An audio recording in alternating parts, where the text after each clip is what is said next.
Un oracle divinatoire, c'est un outil élaboré pour t'aider à entamer une réflexion spirituelle sur un élément déterminé par le hasard des cartes, même s'il n'y a jamais vraiment de hasard. Comme tu le sais peut-être, je suis passionné d'oracles depuis un certain temps. J'effectue même des tirages mensuels sur la chaîne Mon Éveil Spirituel. Dans cette vidéo, je voulais te donner mes conseils pour utiliser toi-même les jeux d'oracles divinatoires et effectuer des tirages par toi-même.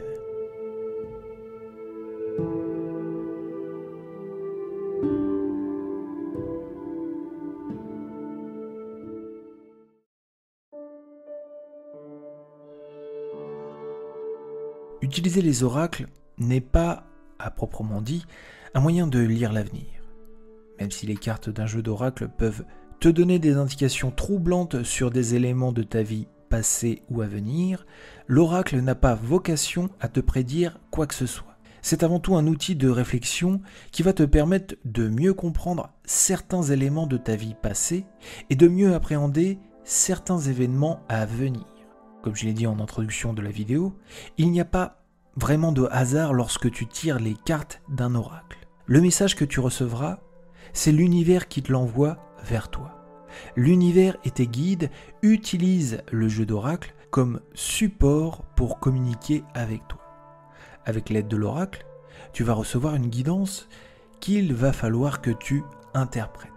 Lorsque tu utiliseras un jeu d'oracle pour procéder à ton tirage, il ne faudra pas uniquement te contenter du message des cartes que tu auras tiré.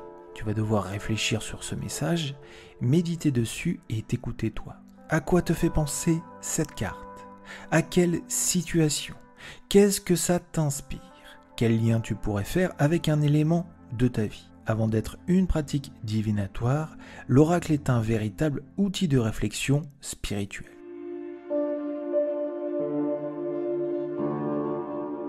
Il n'y a pas de meilleur jeu d'oracle. De même, il est impossible d'affirmer qu'un jeu d'oracle divinatoire est supérieur à un autre. Choisir le bon oracle, c'est avant tout choisir l'oracle qui correspond le mieux aux questions qu'on se pose et à notre humeur du moment. Bon, bien sûr, quand on débute, pas toujours évident de choisir son premier jeu.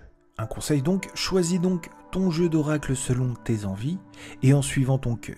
Et si tu ne sais pas quel jeu d'oracle choisir, tu peux t'inspirer de ma sélection de jeux.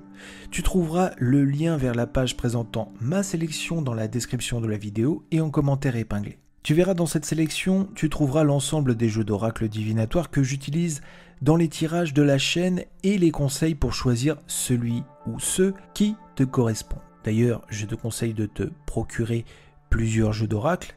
Tu pourras ainsi varier les tirages et choisir différents jeux en fonction de ton humeur.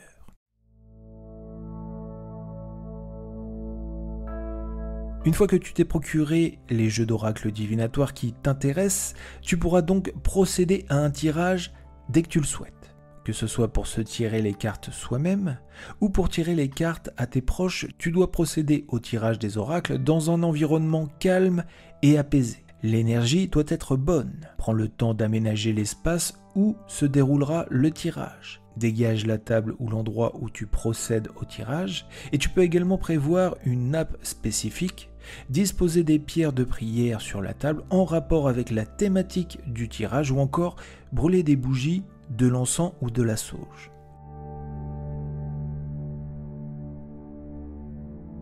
Contrairement au jeu de tarot ou à la tarologie, le tirage d'oracle est très simple et ne demande pas des connaissances particulières. La plupart des jeux d'oracle divinatoires sont fournis avec un manuel permettant d'interpréter les cartes tirées. Voici les étapes d'un tirage d'oracle divinatoire. D'abord, mélange les cartes et dispose-les en rang face cachée sur la table.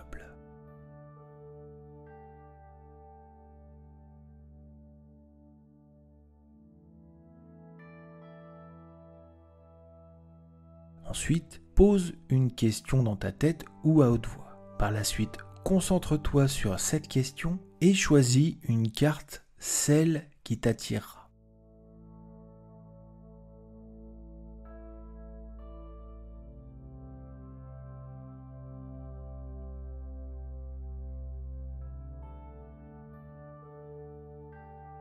Lis ensuite la carte et référence-toi au manuel fourni avec l'oracle pour trouver une bonne interprétation.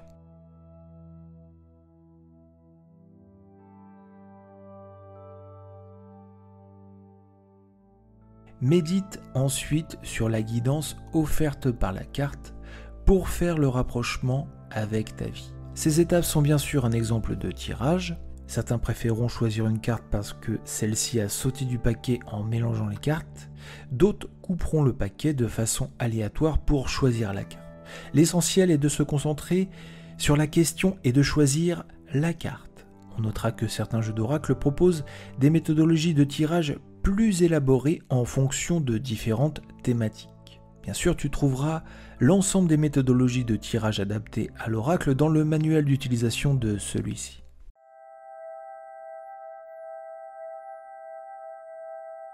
Aucune limite de questionnement n'existe avec un oracle. Cependant, certains jeux sont plus adaptés que d'autres pour certaines thématiques.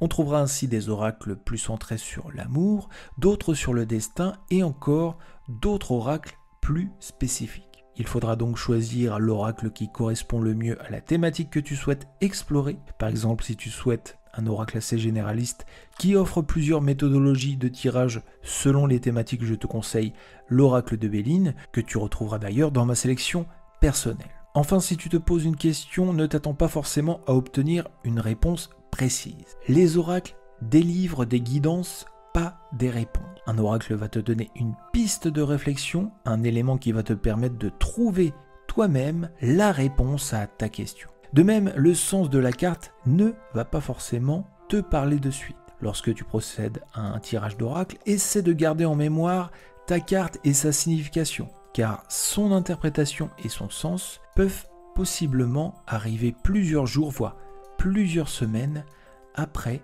le tirage.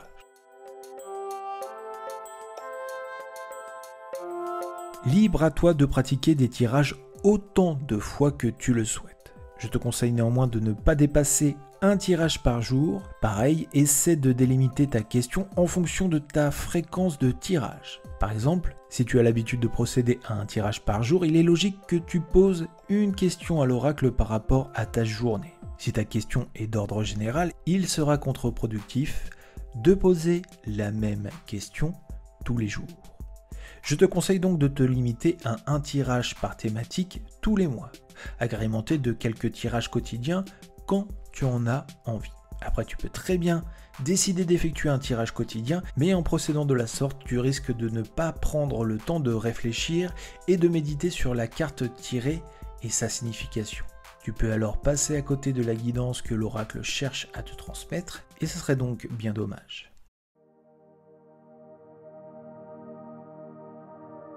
Voici mes conseils pour réussir son tirage oracle.